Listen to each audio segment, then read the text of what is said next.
Hello Aquarius, welcome to your weekly reading with me, Cindy. So this week, Aquarius, we are doing the long awaited for ancestral readings. I'm going to be asking for someone who has passed to come forward with a message for you. Now, I was hesitant to do this. It's an idea that came to me a while ago, and I was hesitant to do it for a couple of reasons, and one of them was that, general readings are just that. They are general, and there's, I don't know how many people are coming to this video. It's totally random. It could be like 5,000 people. It could be like 100,000 people. So that was one of the stumbling blocks I saw in it. However, Spirit does seem to have a way to make things resonate for people, and it's incredible, like how many people can resonate with one reading. But the other one is that I feel that there could be points in these readings too that might be painful, they might be triggering, they might even do it for me. So, like it's never easy to reach into this sort of energy and ask for messages, because there's usually some deep emotions that go along with that. But a reading like that came unexpectedly in my channel for Libra a few weeks ago. And I was shocked, actually, at how many people it resonated for. And it felt like a very empowering reading for a lot of people.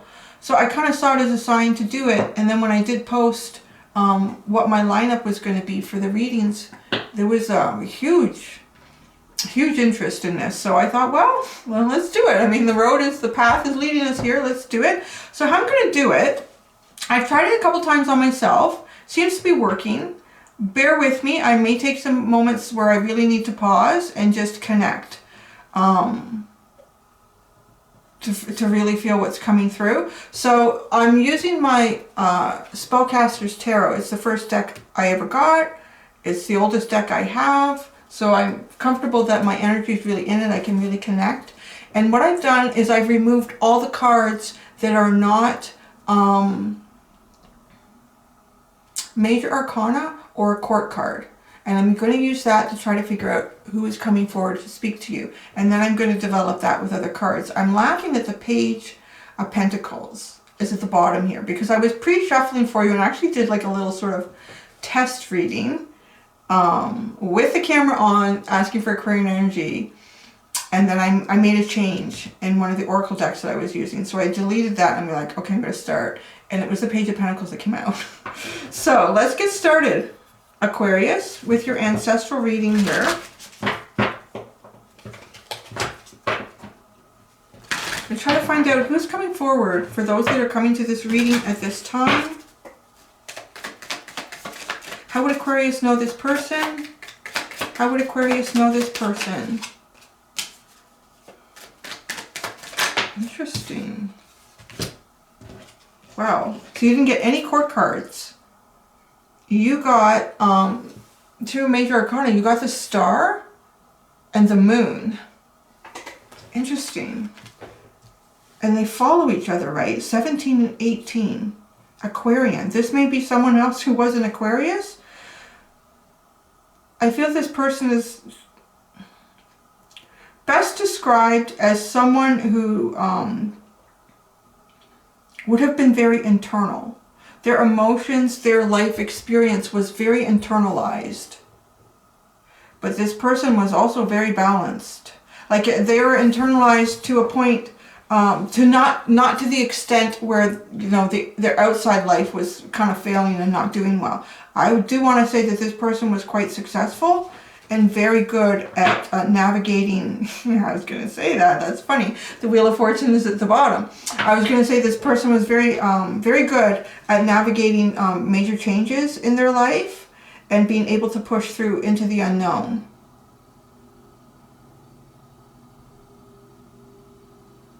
I find it interesting that no court card came out for this person. I'm going to now go to my Energy Oracle deck to try to narrow it down a little bit more. Again, this person probably had very strong Aquarian and Pisces in their chart. I mean, these are the two cards for Aquarius and Pisces.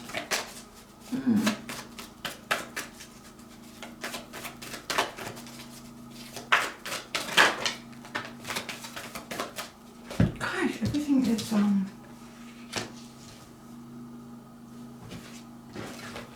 Yeah, this person was very...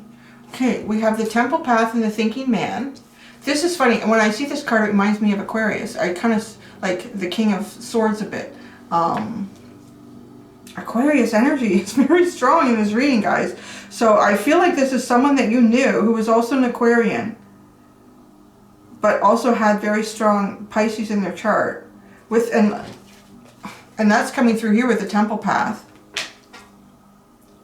This person may not have been traditionally religious, but they were very spiritual. Whether that might be something that most people would not have realized, because I do feel that this person internalized a lot of stuff. This person definitely internalized a lot of stuff. When I say stuff, I should elaborate, like thoughts, emotions, feelings, even judgments, like understanding things. They may not have vocalized it very much. They kept a lot of it inside. They played their cards very close to their chest. And this is interesting, patience. And that's like temperance to me. This person did have this is a very stoic person. That's what I'm really getting here. If I could define this person with one word, I would say stoic. What's at the bottom of the Energy Oracle deck? All tied up. Oh, okay. Okay, what I'm really feeling here is that this person who's come forward to speak with you, one of the reasons that they were so internalized and so stoic is that they did not have a lot of personal freedom in their life. This person did not have a lot of personal freedom in their life. I am feeling like it was someone who would have been a female. There are 3 cards sitting here with female depiction and 1 thinking man. I feel like a lot of the thinking that went on for this person was like the masculine aspect of them, the strategizing. They needed to internalize a lot of strategy in their life. They have found a lot of personal freedom within because they could not experience that on the outside. Whether this person was, you know, in a family that just did not allow them to make choices, like things were expected of them and they needed to follow that path. So let's say this person wanted to grow up and become a lawyer or a doctor. Well, women don't do that, honey. Like, I'm just, because this is someone from the past. So we have to kind of recognize that too, what society might have been like for this person when they were living. You need to do this, you need to get married, you need to become a mother. Or maybe they wanted to be a doctor or a lawyer. It was like, well, we just don't have the money to send you to school to do that. Like like there was some things that went on in this person's life that did not allow them to do the things that they kind of hoped to do. But it's a very amazing person because they almost like they explored. They really explored the realms outside of this 3-dimensional experience. They did that somehow. Whether through like really strong psychic abilities, dreams, fantasies, imagination. They pulled it all in like that. And that in a way kind of kept this person sane and happy.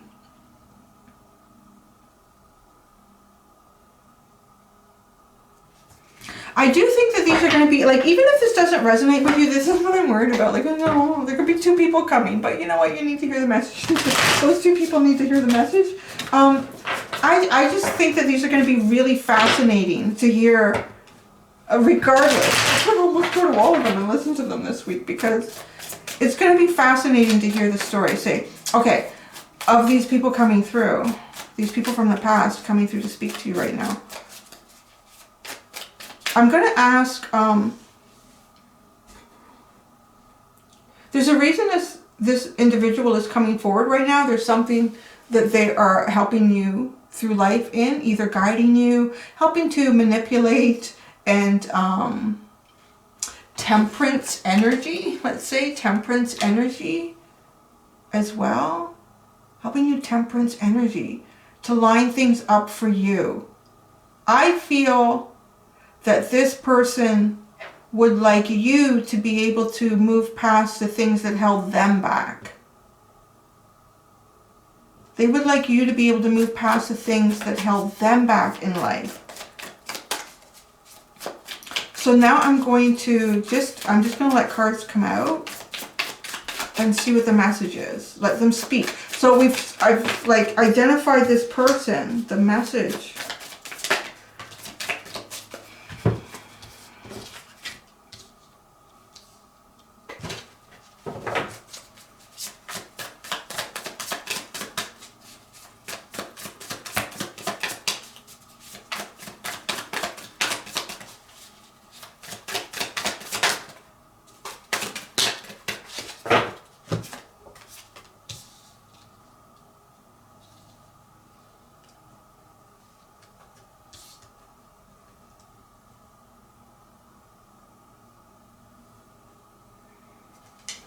I'll show you the cards. Okay, we got the Lovers was the very first card that came out.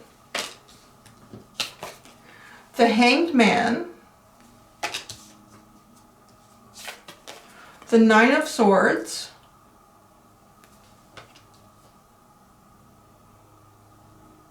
Oh, okay. Wow. The Nine of Wands. Okay, it's getting very specific now. And I have to say it. I'm getting a very strong, like African American. I just want to say someone of darker skin is really, I'm just seeing that. It's just, because I really feel this is the person. This is them. This person may have also, it's interesting that the Page of Pentacles came out when I sort of did the preliminary of this and it was on the bottom.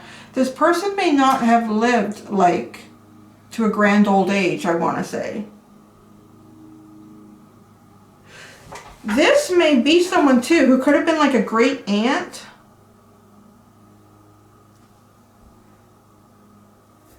Who could have been a great aunt that you may have never even met in like your lifetime.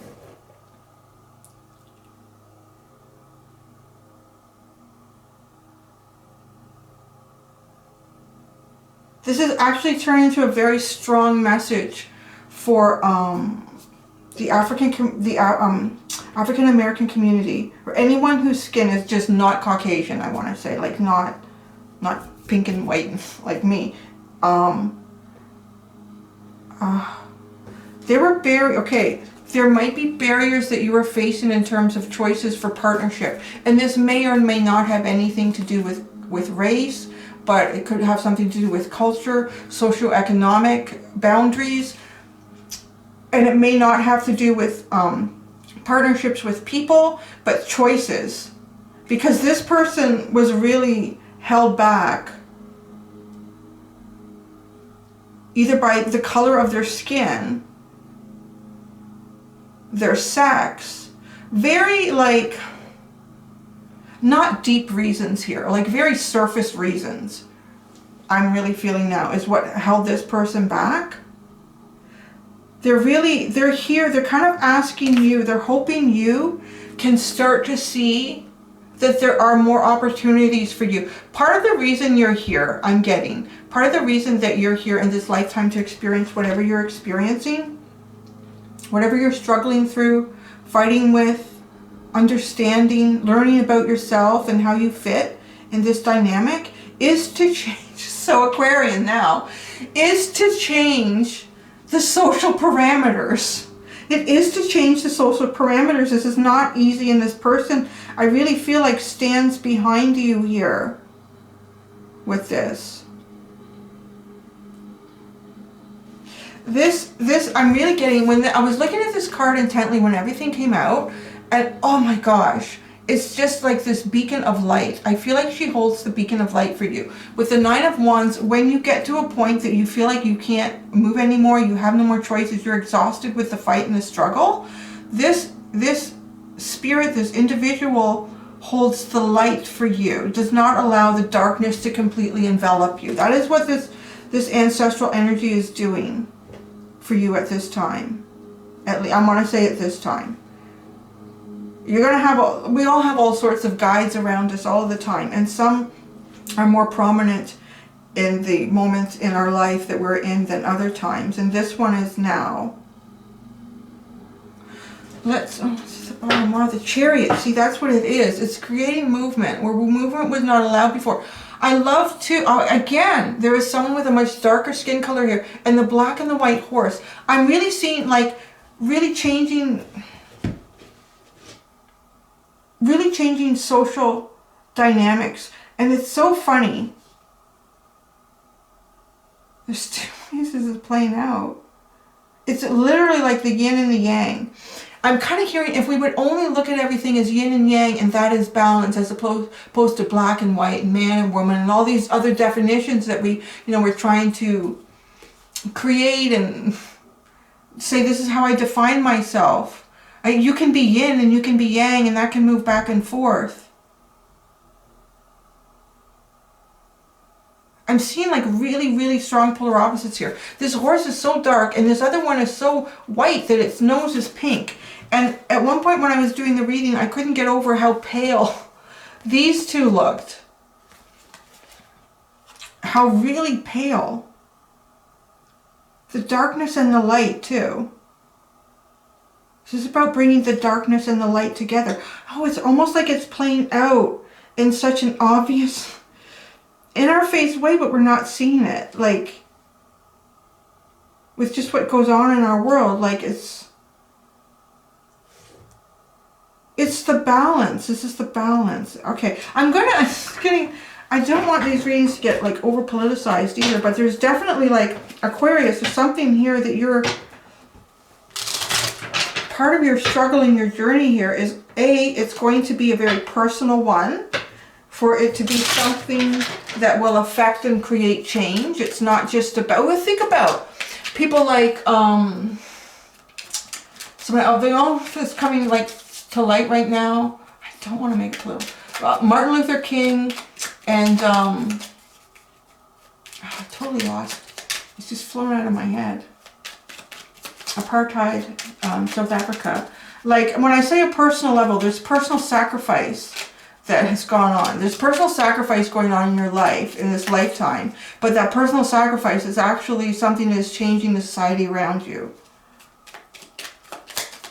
Leave it to Aquarius to get like such a humanitarian reading.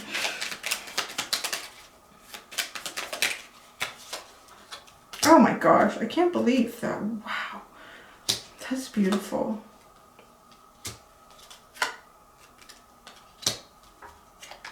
Just separate these a bit.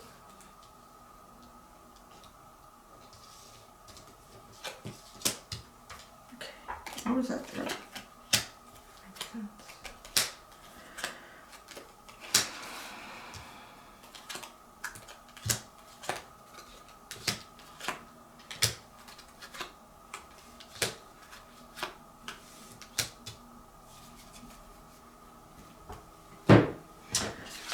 Wow, with the Lovers card here, like this is the first card in the message, right? This is about bringing choices so that you can have choices, so that the people that come after you can have choices. Even this person in their next lifetime can have these choices.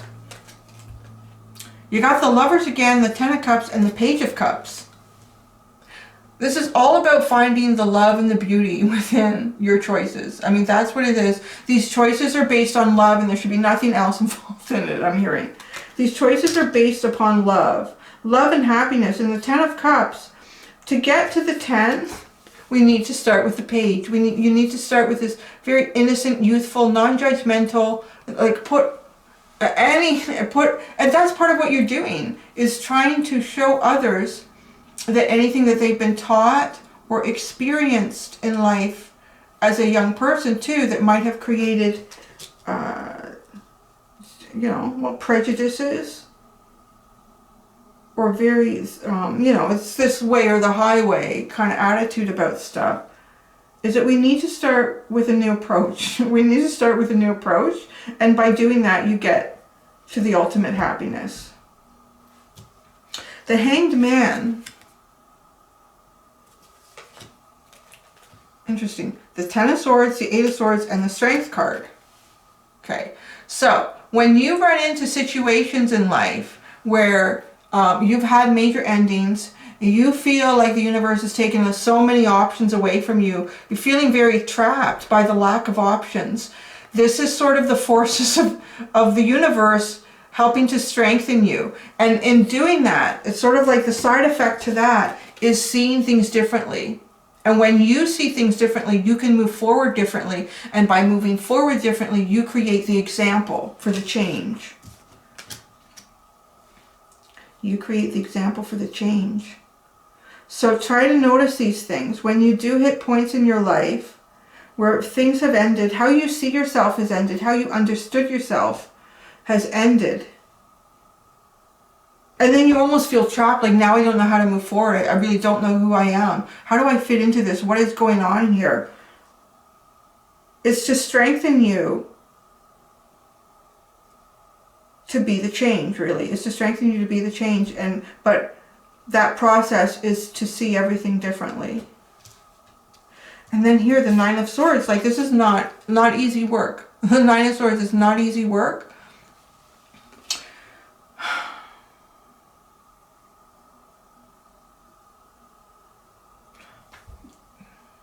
You know, it's funny how this is coming out. And bear with me, because it's the first time I've really like done this full on YouTube, but there is some sort of, I feel like it came out, I heard it in my head very early in the reading, and I didn't voice it.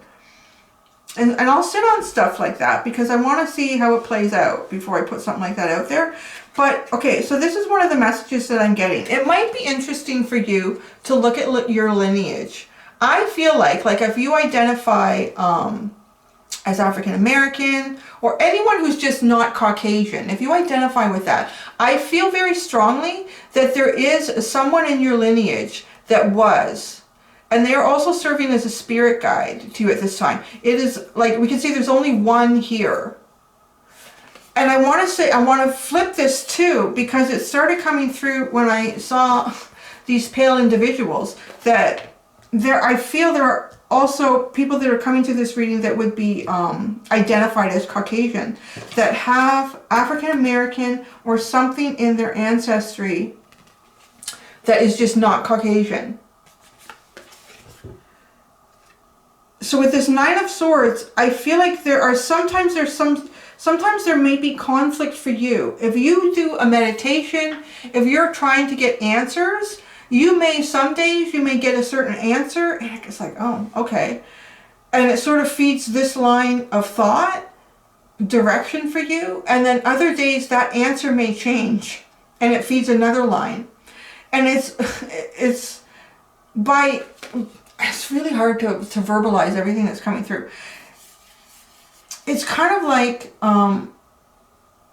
you do have more, I want to say at this point, I do feel like you have more than one ancestral guide coming through, but there are two viewpoints trying to be seen. That's all I can really pull in with that right now. There are two viewpoints that are trying to be seen. But yet, in a way, this is playing out for you, and it's happening for you, because I kind of feel like you're the one that can create more of a symbiotic energy between this conflict. It's almost as if this conflict exists a bit in the spirit realm around you. And I feel like everyone's intention is really good, but your ancestral guide, and then this is where personal choice comes into play, and that's the important part here for you, where your personal choice is what really comes into play. And here it is in the clarifiers. Okay, it's being clarified by the Queen of Cups, the Hermit, and the Seven of Pentacles, and there is where I see that. So this is all yes. With the Queen of Cups, this is definitely, the guidance is all coming from a point of love and divinity. It is, but it's almost as if like there is a yin and yang that exists even within the spirit realm. And sometimes you might be getting the yin and sometimes you might be getting the yang when you're connecting and trying to get answers to help guide you forward. And with the Hermit and the Seven of Pentacles, this is where you need to go within. If you feel like that the answers cannot be found in any sort of divination, like it was something like this, pulling your own cards. I know a lot of people who watch me will pull cards too.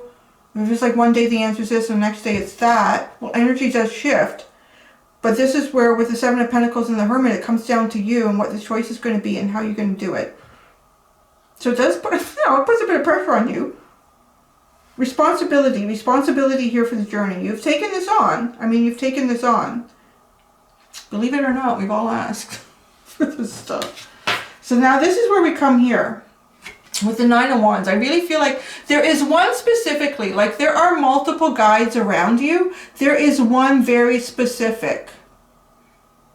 And it's kind of funny because this guide feels like it's almost younger than the other ones. Youthful. And perhaps because of that, this person just, the energy of this soul, this spirit, just naturally exhibits a leadership quality. And if they cannot perform that leadership quality externally, like around them, if there's been things in the world and society that have stopped them from doing that, they damn well know how to do it internally. And it's amazing what they can do. This is a very powerful person, like yin, very yin energy. I'm kind of getting like Joan of Arc, you know, but it's just not having... Could have been a Joan of Arc, but the world just didn't play out like that for me, I'm hearing. Like,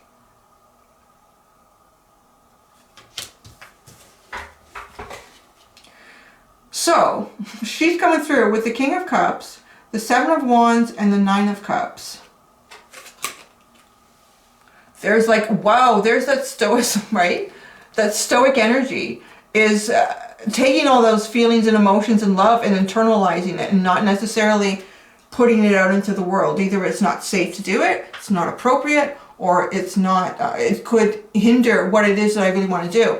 Now, the Seven of Wands and the Nine of Cups, again, it just feels like that she's protecting you. Doesn't it? Like, look at the way these wands have created a fence. And I just feel like these wands going this way and these wands going that way are repeating this pattern here. That's what this is. This guide protects you. Like, really does protect you. I think she's protecting you because whatever your journey you're on, you're getting really close to a major part. Oh my God, yeah. Okay, whatever journey you're on, Aquarius, you're getting really, really close to achieving a main goal in this lifetime for you. That would make so much sense because you guys had the 3 world cards last week. And in the extended, there was actually another one. So I like to say you had 4 world cards. That is massive, massive change. Because there's the Nine of Cups that's coming in after this Seven of Wands, right? Protecting you. It's almost like this guide is coming through right now. This spirit guide, ancestral guide, is coming through right now to tell you, even if you're feeling defensive, there's a reason for it. Kind of like her energy around you is helping to produce this because you are so close. It's like pulling out all the stops to make sure that you're protected because you're getting so close to this Ten of Cups, like achieving something really, really beautiful here. That is, like I said, because there's a personal sacrifice involved, there's also a personal fulfillment. That's really, yeah, what I'm getting. Because there's a personal sacrifice involved, there's also personal fulfillment. All right. So, oh, I didn't say at the beginning, there is an extended at the end of this reading. And, okay, so what I'm going to do in the extended, if you're drawn to it, you can go there. I should have mentioned it because there's one more thing I want to do here too. But I'm going to go into the Journey of Love Oracle deck. And I'm going to get a card of encouragement for you. And then we're actually going to ask, what is the universe trying to guide you to? Or what is your spirit guide trying to guide you to? What is the lesson in this? And the next steps to move you forward is what I'm going to do in that extended. Now, what I want to do at the end of each reading this week is I got my new little book here. I posted it on my community channel. It's my Fred Rogers, because I think, you know what, if we could all be each other's neighbor and be really kind and friendly, I kind of think like, he's kind of like that utopian world I always try to imagine. And Fred has passed on now, so I am not by any means calling in his energy. That's not for me to do. I did not have any personal relationship with him, so I'm not doing that. but I'm reaching out to all of you through his words that existed when he was here. And I am right now, I'm going to open the book. I'm going to randomly flip it through, kind of like shuffling for a random message. And I'm going to give you just a word of wisdom from Mr. Fred Rogers. What do we got here? Oh, wow. Page 77. Are these chapters? I haven't even gone through it like... Yeah, it is. This is the chapter of understanding love. So, what you have, the excerpt you have here is, forgiveness is a strange thing. It can sometimes be easier to forgive our enemies than our friends. It can be hardest of all to forgive people we love. Like all of love's important coping skills, the ability to forgive and the capacity to let go of resentments most likely take root very early in our lives. And there you go. That's what they are. Like they're just these little excerpts. I'll read that again. It's page 77, the section of understanding love. Forgiveness is a strange thing. It can sometimes be easier to forgive our enemies than our friends. It can be hardest of all to forgive people we love. Like all of life's important coping skills, the ability to forgive and the capacity to let go of resentments most likely take root very early in our lives. That's interesting. What the message that came out for you guys here too, some of this personal journey could have to do with forgiveness of family members, or people that you're very close to, or people that you've loved in the past. There you go. I mean, I hope you guys enjoyed that. I really put myself out there to do this. I'm trying to give as much as I can and make it as general as possible, but it's not always easy with something like this, so let me know what you thought. Be kind, though. You don't have to tell me, I suck, you suck, because I'll delete your ass. I will. All right, so thank you so much, Aquarius. I hope you guys enjoyed this. I'm going to go do the extended. If I see you there, great. If not, I do hope to see you here next week. Thank you so much, and do be gentle with yourselves. Bye.